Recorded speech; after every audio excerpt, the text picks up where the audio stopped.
Hello again, everyone. Welcome to Washington Gun Law TV. I am Washington Gun Law President William Kirk. Thanks for joining us. You know, around here, we love to take real-life examples, pull stories out of the news that turn out to be legitimate or illegitimate self-defense situations, break them down for you so that we can use it as a teachable or learning moment. Now, I don't have any video to do this, so I'm going to be relying on an article that I read on the truth about guns.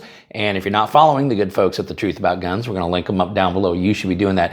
Has to do with a terrible, terrible situation that took place in Detroit after an NFL football game that left 2 people dead on 1 shot. But it begs the question, and I've had a lot of people ask this, so I figured we'll break it down and try to give you some sort of an answer here today. So today, let's spend a few minutes, let's geek out for a bit, and let's talk about what happens if I accidentally shoot a bystander.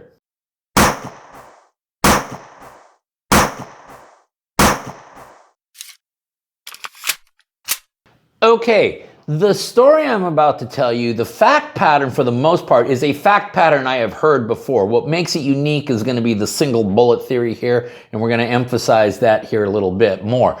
But a couple of weeks ago, after a Detroit Lions football game in Detroit, a 40-year-old Detroit resident, a gentleman, was doing a little post-game tailgating when he was approached by 25-year-old Jalen Welch. Jalen Welch is now deceased. It appears that Mr. Welch was the first aggressor, began a confrontation with this 40-year-old gentleman, began to make threats, and at one point, presented a weapon in a threatening manner to this 40-year-old gentleman. This 40-year-old gentleman who was lawfully armed, that means he had complied with all the requirements that the state of Michigan makes an individual comply with, did present his firearm then in self-defense, fired 1 shot, striking Mr. Welch in the head.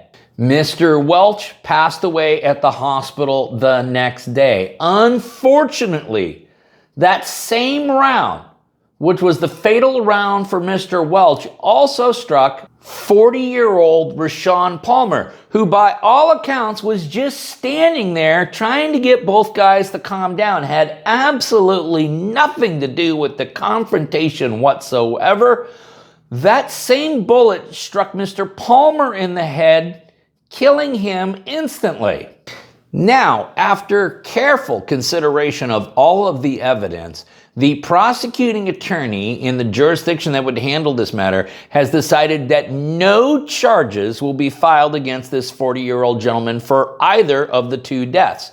They believe that the death of Mr. Welch was actually caused by Mr. Welch himself, who was the first aggressor, the initial instigator of the confrontation, and of course the one that first presented a deadly weapon, thus resulting in his ultimate demise.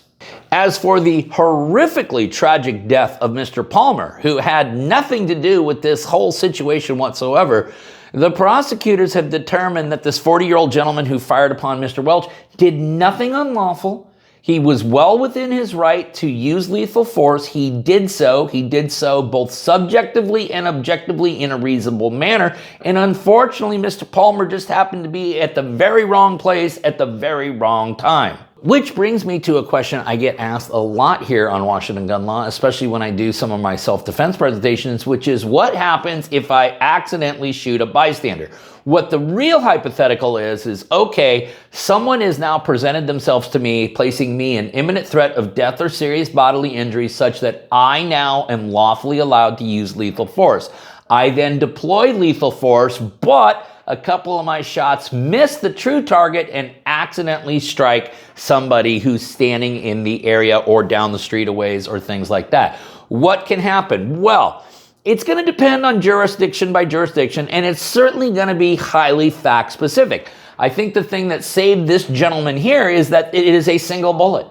It is a single bullet that somehow or another managed to strike the perpetrator in the head, pass through him, and then strike another individual in the head, thus killing him instantly.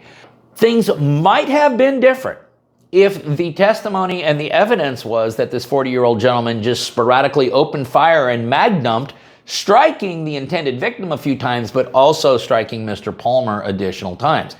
You see this occur sometimes in cases where a court and or jury will find that perhaps the first 1 or 2 shots were totally reasonable, that they were presented with imminent threat of death or serious bodily injury, and therefore that was lawful. However, they then are excessive in the discharge of weapon. They are more reckless than one would anticipate, and for that reason, targets end up getting picked off, and now they're on the criminal liability hook for that.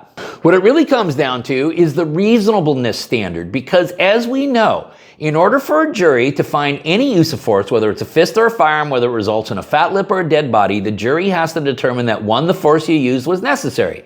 2, the force you used was both subjectively and objectively reasonable. And this is where things can fall apart, because if we take a situation in which an individual does have the right to use lawful lethal force, but then is very reckless in how they apply that lethal force, mag dumping, kind of shooting indiscriminately into crowds and things like that, a jury could easily find that subjectively, the use of lethal force, if you put yourself in that person's shoes, was totally appropriate. But objectively, when we take more of a 35,000-foot view and take a look at how he deployed lethal force, that was unreasonable. And if a jury makes that finding, yeah, you're going to be found guilty of an assault, a manslaughter, or something even worse. So the bottom line is if you are lawfully allowed to use lethal force and then accidentally strike a bystander, depending on the reasonableness of your actions, depending on a lot of other variable pieces of evidence, you may or may not be in criminal liability, thus proving once again